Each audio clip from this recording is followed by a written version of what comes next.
What is Stoicism? We could even start with why talk about Stoicism, but yeah, let's talk about both of those. Why don't we talk about both of those? So Stoicism is one of the major philosophies of the ancient Greek period.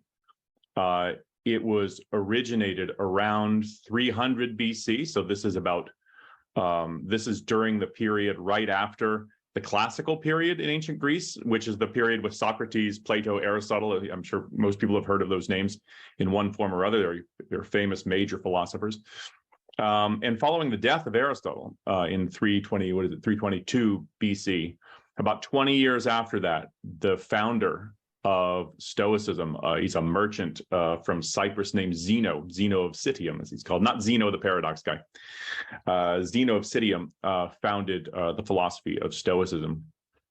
And it flourished for about 600 years, which is interesting. So it's roughly 3rd century BC to 3rd century AD. So it's had a long life in the ancient Greek world. And there have been various kinds of revivals of Stoicism over time. In the Renaissance, there was a bit of a revival of Stoicism, kind of neo-Stoicism, whatever you want to call it. And,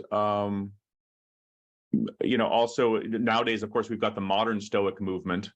We have kind of entrepreneurs and influencers, people like Tim Ferriss and Ryan Holiday are kind of promoting Stoicism as a kind of a life hack.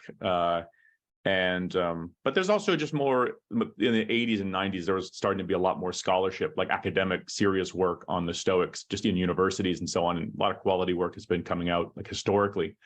So it's, in fact, it's sort of seen a revival today.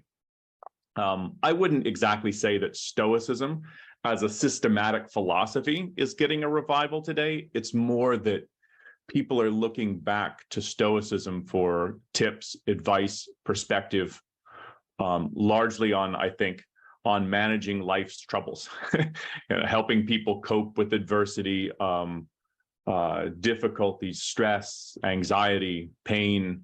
So a lot of the self-help related stuff that people are getting out of Stoicism is largely focused on, like, I'll call it pain management. I don't mean like medically, but coping with adversity, and also to try to have a kind of perspective on life that can help you navigate adversity with some kind of resilience and strength and so on. So that's largely what people are getting out of today, but it was much more than that in the ancient Greek.